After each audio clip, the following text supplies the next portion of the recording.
Salut à tous! Alors aujourd'hui on va parler de métabolisme. C'est un sujet qui est extrêmement important parce que c'est la cause de beaucoup de soucis de santé et j'en parle très souvent sur cette chaîne. Je vous dis très souvent que ce sont des pathologies liées à un dysfonctionnement du métabolisme qui par un effet cascade emmène d'autres problèmes. Et justement aujourd'hui on va voir comment on va pouvoir relancer un métabolisme lent qui est la cause de pas mal de petits soucis comme notamment la difficulté à perdre du poids, et on en parle donc tout de suite. Alors tout d'abord, qu'est-ce que le métabolisme? Pour ceux qui ne savent pas, le métabolisme, pour faire simple, c'est un peu plus compliqué mais on va faire simple ici, c'est une vidéo de vulgarisation. Le métabolisme en fait c'est la capacité qu'a votre corps à transformer les calories que vous lui fournissez en énergie. Plus vous avez un métabolisme qui est rapide, plus il a de facilité à transformer les calories en énergie, et inversement, plus vous avez un métabolisme qui est lent, plus votre corps aura du mal à transformer les calories que vous lui fournissez en énergie, et comme rien ne se perd, rien ne se crée, en fait ces calories en trop souvent vont être stockées en gras, et c'est là justement où ça commence à poser un petit souci.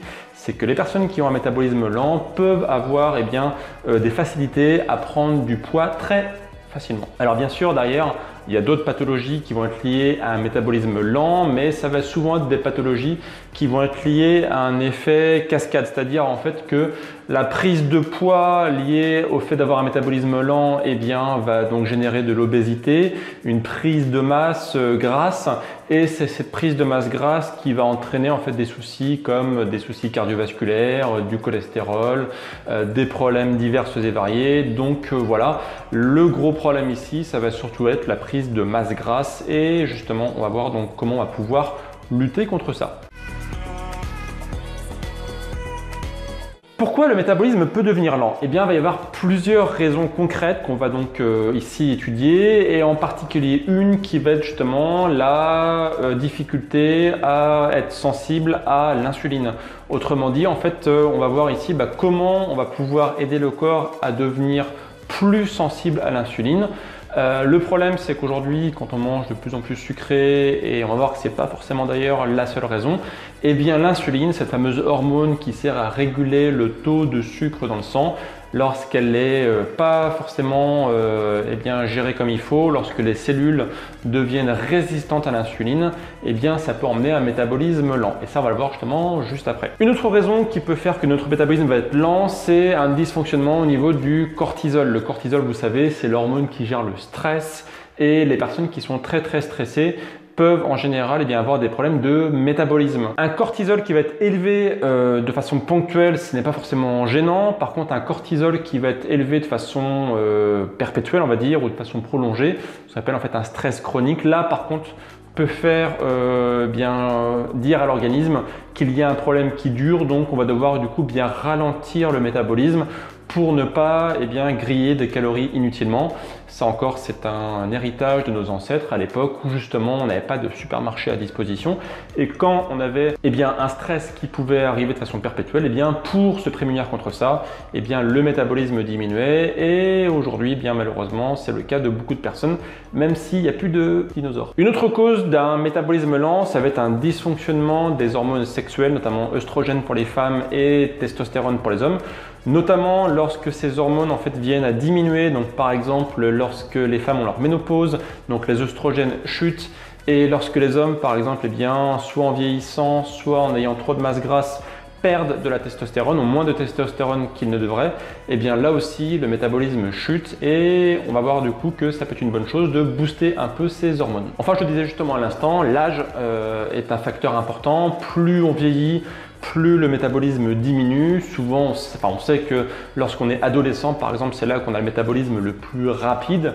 On dit d'ailleurs brûler du gras comme un gamin, comme un ado, parce que voilà, c'est rare en fait que lorsqu'on est adolescent, on soit, on va dire, en surcharge pondérale. Ça peut arriver bien sûr, mais dans l'ensemble, en fait, on peut manger un peu tout et n'importe quoi, et notre métabolisme est tellement rapide parce qu'il est tellement justement en train de en train de construire notre corps, qu'au final, ça n'a pas trop d'impact. Par contre, c'est vrai qu'en vieillissant, l'impact est beaucoup plus important et souvent on se rend compte que à partir de 30 et surtout 40 ans, eh bien là, lorsque le métabolisme diminue, eh bien on s'en rend vite compte et c'est souvent là qu'on prend de la bedaine. Donc là encore, c'est pas une fatalité complètement, on va pouvoir voir qu'on va pouvoir lutter contre ça, on va en reparler du coup plutôt en fin de vidéo. Et puis les personnes qui sont en surcharge pondérale, les personnes qui ont beaucoup de gras aussi, on se rend compte qu'elles ont un métabolisme qui est lent, mais là, c'est surtout un cercle vicieux qui se met en place, c'est que plus le métabolisme il est lent, et bien plus on va faire de la masse grasse, et plus on fait de la masse grasse, plus notre métabolisme a tendance à être lent. Donc au final, on est dans un cercle vicieux et c'est pas forcément toujours facile de trouver bien qui a enchaîné quoi, qui a généré quoi. Donc eh bien c'est pas très grave. En fait, nous on va voir ici dans cette vidéo justement comment lutter contre un métabolisme lent et la conséquence que ça va avoir, eh bien ça va être un taux de masse grasse qui va avoir tendance à diminuer.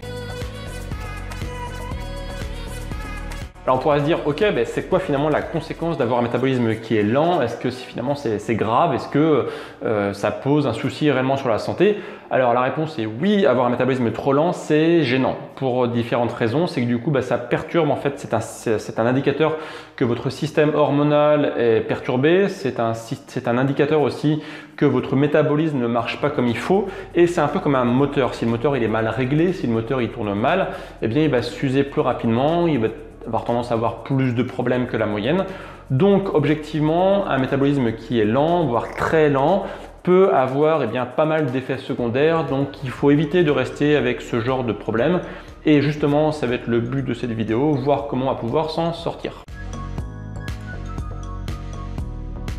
Alors, quels sont les symptômes qui permettent de dire qu'on a un métabolisme qui est lent? Eh bien, c'est pas très compliqué à comprendre. En fait, on va voir que c'est justement un métabolisme qui marche mal, donc qui s'auto-régule mal. Ça, j'en parle très souvent sur cette chaîne. Si vous suivez un peu mes vidéos, vous savez que je parle beaucoup d'autorégulation. Super important, l'autorégulation. Donc, comment savoir si on a un problème de métabolisme? Eh bien, il y a plusieurs indicateurs qui peuvent nous aider. Par exemple, les personnes qui sont ventripotentes, qui ont de la bedaine, c'est un bon indicateur. Les personnes aussi qui ont une faim qui est mal régulée, par exemple le fait d'avoir très souvent faim entre les repas, est un indicateur aussi, pas forcément un indicateur à 100%, mais c'est un indicateur parmi tant d'autres qui montre bien que votre métabolisme marche mal, qu'il synthétise mal les calories que vous lui fournissez.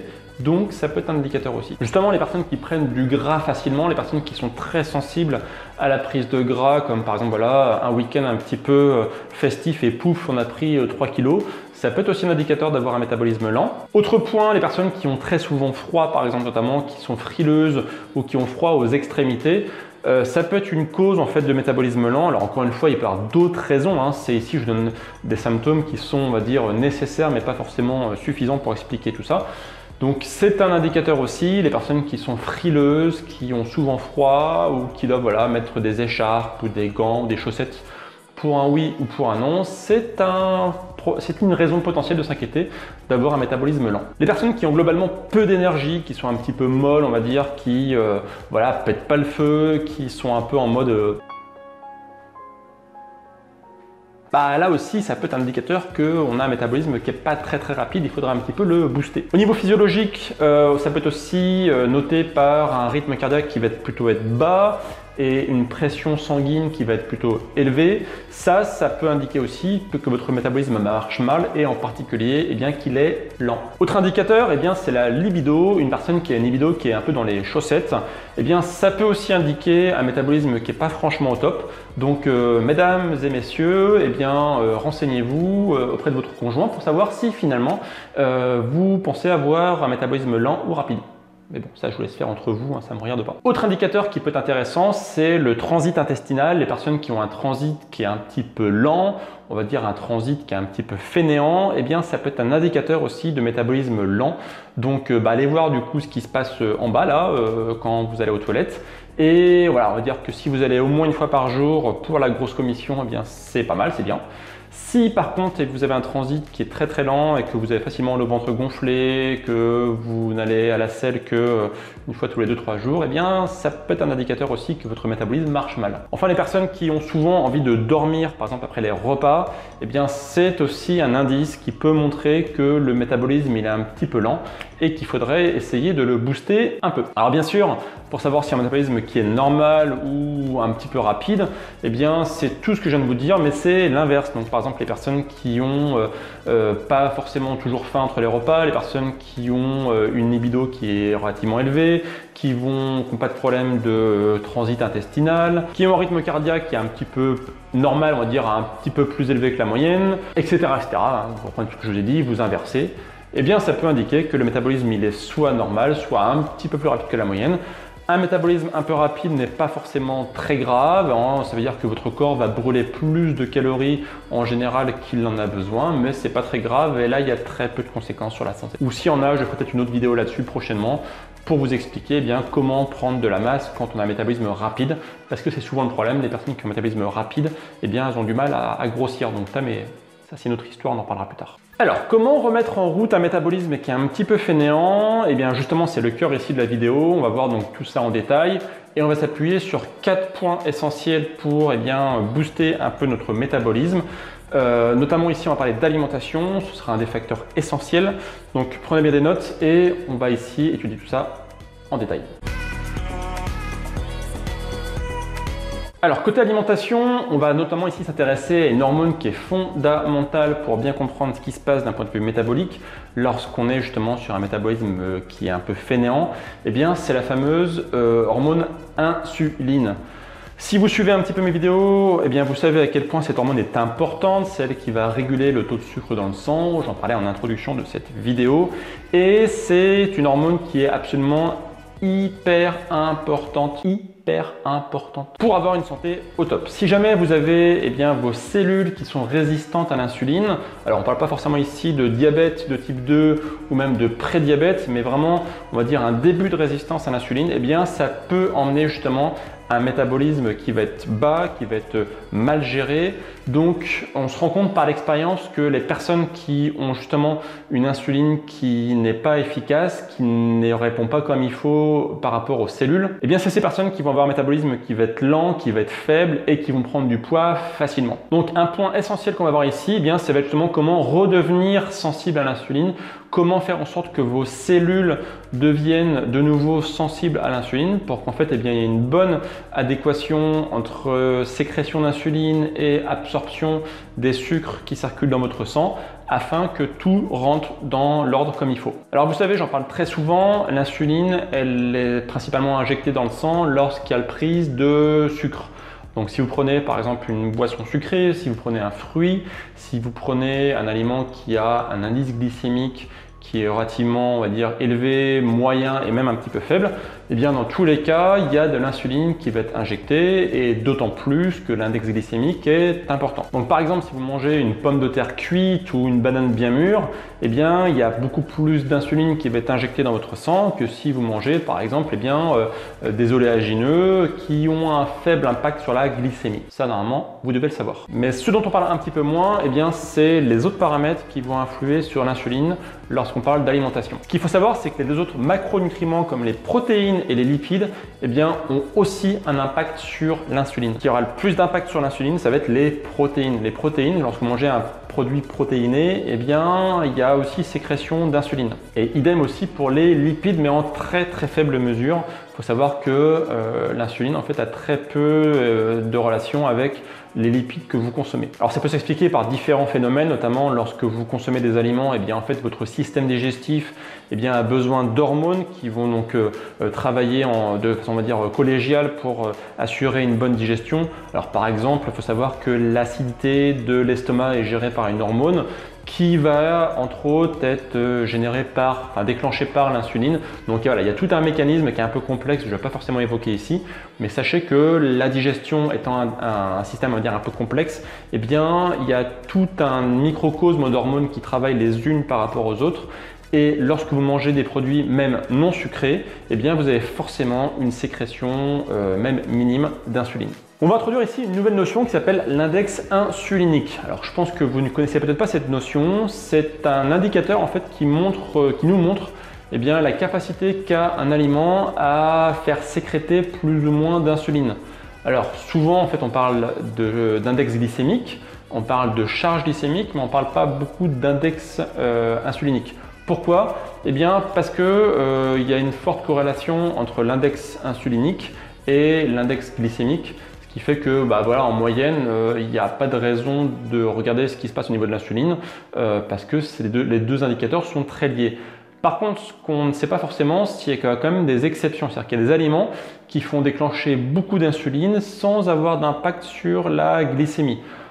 Par exemple, c'est le cas des produits laitiers. Il faut savoir que le lait de vache, lorsque vous consommez du lait de vache, voilà, soit sous forme de lait liquide ou par exemple sous forme de yaourt, eh bien, ça déclenche une forte sécrétion d'insuline sans avoir d'impact sur la glycémie. C'est-à-dire que quand vous consommez du lait, eh bien, la glycémie en fait augmente peu parce que l'index glycémique du lait est assez faible. Par contre, derrière, vous avez une forte sécrétion d'insuline. Alors pour vous donner un exemple aussi, eh bien, les protéines, eh bien, elles ont un fort impact sur l'index insulinique lorsqu'on consomme par exemple du poulet ou du bœuf ou du porc ou du poisson. Eh bien, il y a de l'insuline qui va être sécrétée et au final, même si c'est en quantité modérée par rapport à des sucres, eh bien, une personne qui aurait tendance à être de moins en moins sensible à l'insuline, eh bien, va toujours finalement avoir cette insuline qui va être sécrétée. Alors, pour illustrer tout ça, on va regarder l'exemple de l'œuf. Alors, l'œuf, donc vous savez qu'il est composé de deux parties, le jaune et le blanc. Et l'index insulinique de ces deux parties est différent. Si on prend le jaune de l'œuf qui est donc principalement composé de gras, eh bien l'index insulinique est de 15. Si on prend le blanc de l'œuf qui lui est composé principalement de protéines, eh bien l'index insulinique est de 53. Donc ce qui montre en fait que plus on consomme de protéines, plus l'insuline est sécrétée. Par contre, ce qui est super intéressant, c'est que quand on combine les deux, qu'on prend un œuf entier, eh bien l'index insulinique diminue de façon très intéressante. Ainsi, l'index insulinique de l'œuf est de 21.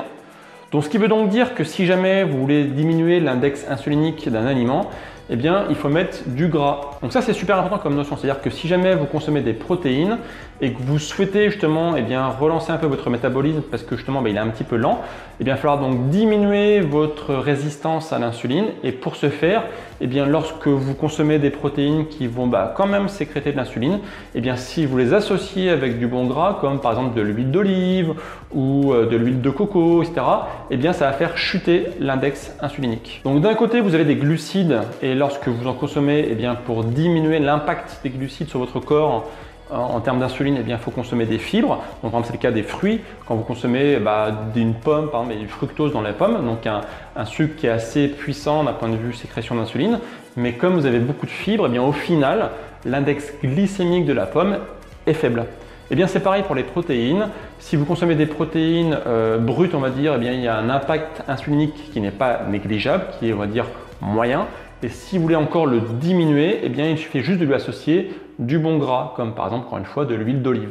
Donc ainsi, si globalement vous diminuez votre consommation de sucre de façon assez conséquente, notamment si vous voulez vraiment avoir un métabolisme qui demande qu'à être réveillé, eh bien, regardez du coup ma vidéo que j'ai faite il n'y a pas très longtemps sur justement comment perdre de la masse grasse. Je vous mettrai les références sous la vidéo où je vous explique les quantités de glucides que vous pouvez ou devez consommer tous les jours pour perdre du gras.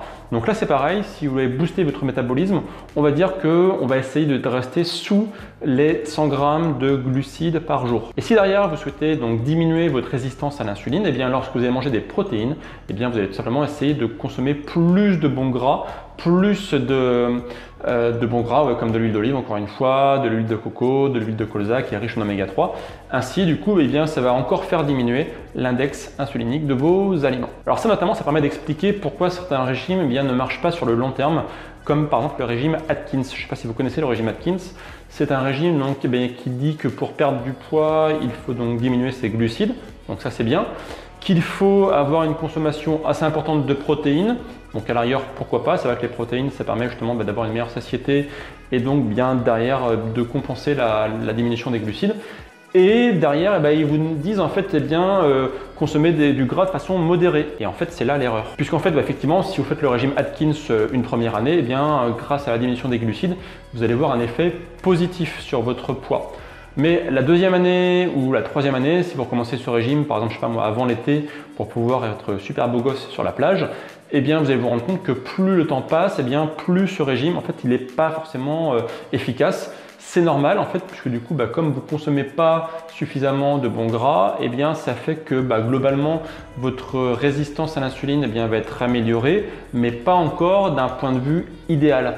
Donc, si jamais vous voulez avoir un régime Atkins, on va dire amélioré, eh bien, au lieu d'avoir une consommation, on va dire modérée de gras, eh bien, augmentez au contraire votre consommation de bons gras afin de diminuer votre résistance à l'insuline et ainsi, eh bien, ça va permettre d'avoir un meilleur résultat sur les années qui passent. Donc, je vous mettrai sous la vidéo un petit tableau si vous souhaitez le télécharger qui vous donnera en fait l'indice insulinique de plusieurs aliments et je vous mettrai aussi avec les index glycémiques et les charges glycémiques.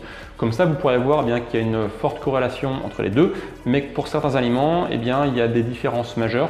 Donc, je vous laisse regarder ça. Je mets le fichier à télécharger directement sous la vidéo. Donc, toujours sur l'alimentation, ce qu'on va essayer de faire, eh bien, pour avoir une sensibilité à l'insuline qui va être améliorée, eh bien, encore une fois, je vous renvoie sur la vidéo que j'avais faite sur la perte de gras. Ça va être bien de diminuer la quantité de repas qu'on prend tous les jours. Alors on voit pareil des fois sur les forums, sur différents sites qu'au contraire pour accélérer un métabolisme, il faut manger plus. Et par rapport à ce que je viens de vous dire, en fait, on se rend compte que c'est pas forcément vrai parce que justement, plus on mange, du coup, plus il y a d'insuline qui est générée. Donc au final, ça ne permet pas d'améliorer la sensibilité à l'insuline. Donc on va essayer de garder en fait au moins 3 repas par jour, mais pas plus. En fait, on va essayer de diminuer les encas. On va essayer de virer les encas du matin et de l'après-midi afin justement de forcer votre corps à aller puiser un petit peu dans ses réserves, à pas sécréter de l'insuline en permanence parce que si jamais on mange matin, milieu de matinée, midi, milieu d'après-midi et soir, en fait vous avez toujours de l'insuline qui est sécrétée et au final ça ne permet pas d'améliorer votre résistance à l'insuline. Et puis en fait le niveau d'après, ça va être carrément de sauter un repas, par exemple le petit déjeuner, afin de forcer votre corps encore une fois à aller piocher dans ses réserves. Donc ça c'est le principe du jeûne intermittent, j'en reparlerai dans les prochaines vidéos. Ça donne des résultats vraiment très efficaces et on se rend compte que les personnes qui ont un métabolisme lent, pour les réveiller, justement pour réveiller le métabolisme, une bonne idée c'est de jeûner en fait, ça marche vraiment hyper bien, de revenir à ce que faisaient nos ancêtres lorsqu'il n'y avait pas de supermarché et qu'il n'y avait pas au moins 3 repas par jour avec le frigo qui est toujours à côté. Le corps puisait dans ses réserves, le corps en fait avait tout ce qu'il fallait pour survivre.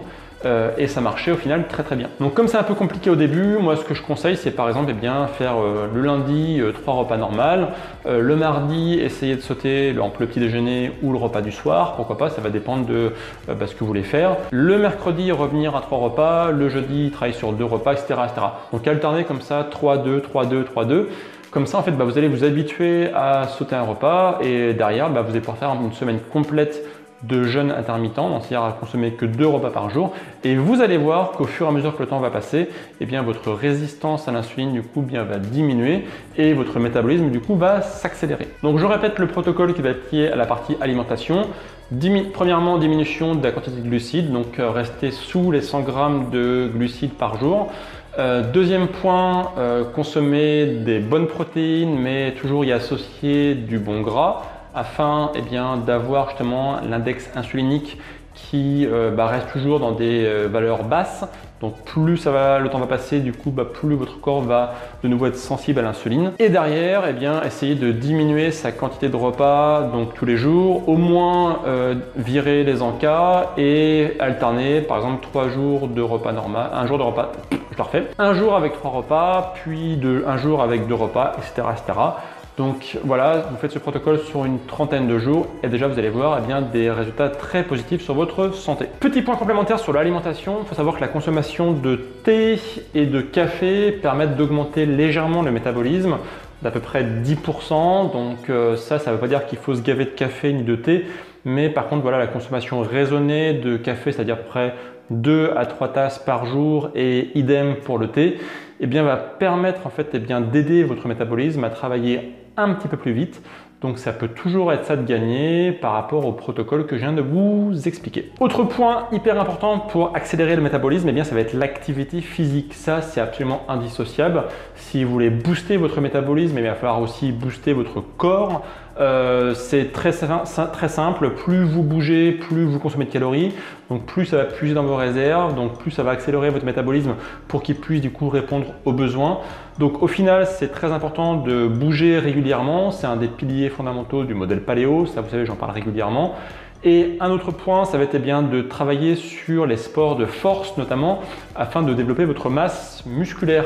Alors ça, c'est valable aussi, c'est valable pour les hommes et pour les femmes. Pourquoi? Eh bien, tout simplement parce que plus vous avez de muscles, eh bien, plus votre métabolisme basal va augmenter. Donc, vous savez que le métabolisme basal, c'est la consommation, on va dire, de calories lorsque vous ne faites rien. Et plus vous avez de muscles, eh bien, plus il faut les nourrir.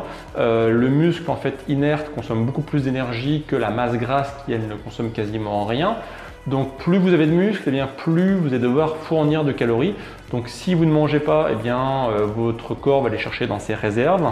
Et si jamais eh bien, vous mangez, eh bien, les calories vont être consommées du coup beaucoup plus rapidement. Donc ça va augmenter eh bien, votre métabolisme. Ça va aider aussi à la sécrétion des hormones sexuelles, notamment pour les hommes. Donc j'en parlais tout à l'heure, vous vous souvenez, dans les points qui font que le métabolisme va ralentir, c'est la diminution des hormones sexuelles. Et bien là aussi, on montre que plus on soulève des objets lourds, et bien plus la testostérone a tendance à augmenter. Ça, c'est une façon simple, on va dire, d'augmenter la testostérone, de soulever des objets lourds. Et en plus, eh bien, ça va aider à augmenter aussi le métabolisme par la construction de muscles.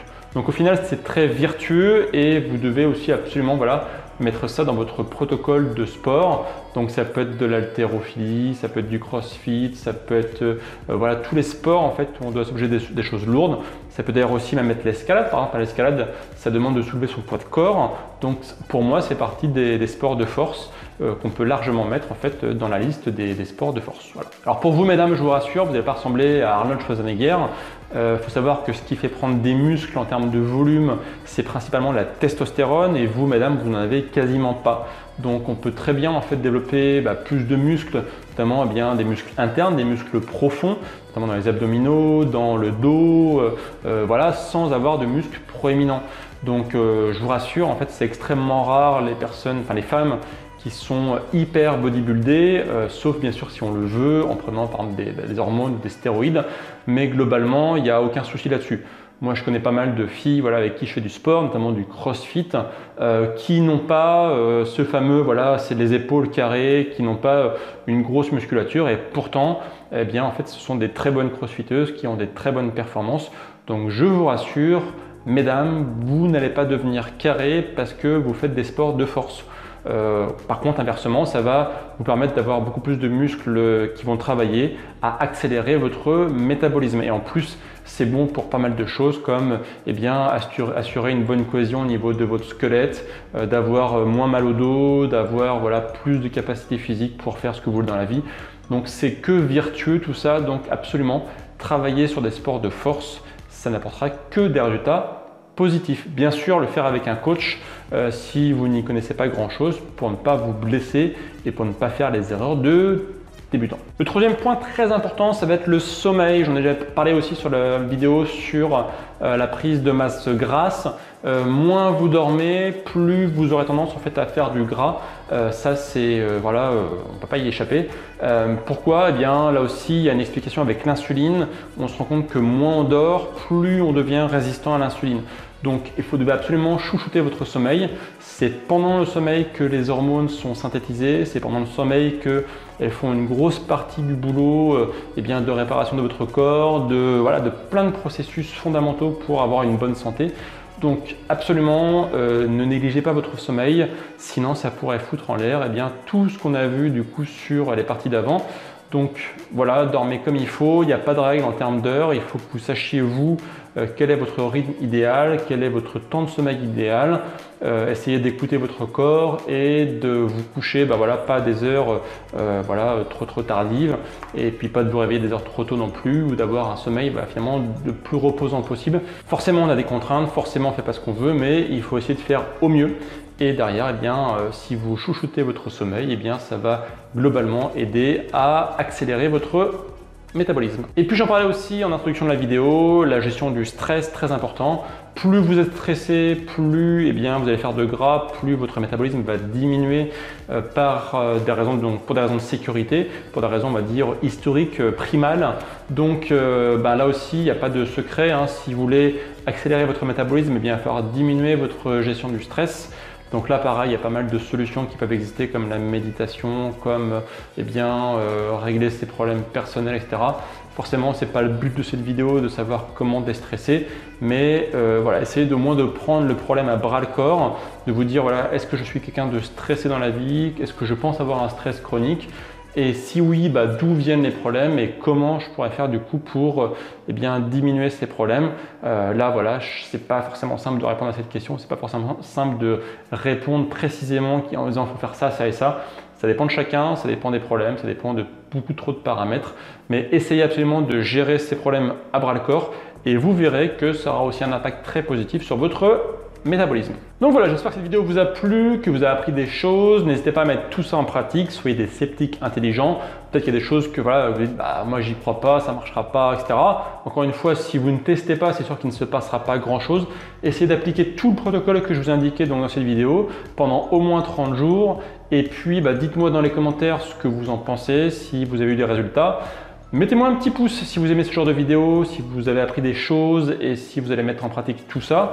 Et puis si justement vous souhaitez mettre en pratique une alimentation santé, une alimentation qui va booster votre métabolisme, je vous mets juste dans la description et aussi ici un petit lien pour télécharger 1 heure de formation gratuite dans laquelle vous allez tout savoir pour avoir une alimentation santé qui prend soin de votre métabolisme et qui sera une alimentation idéale pour le booster si jamais il est trop lent. Voilà, moi je vous retrouve très vite pour de prochaines vidéos et d'ici là bien sûr, prenez soin de vous. Ciao!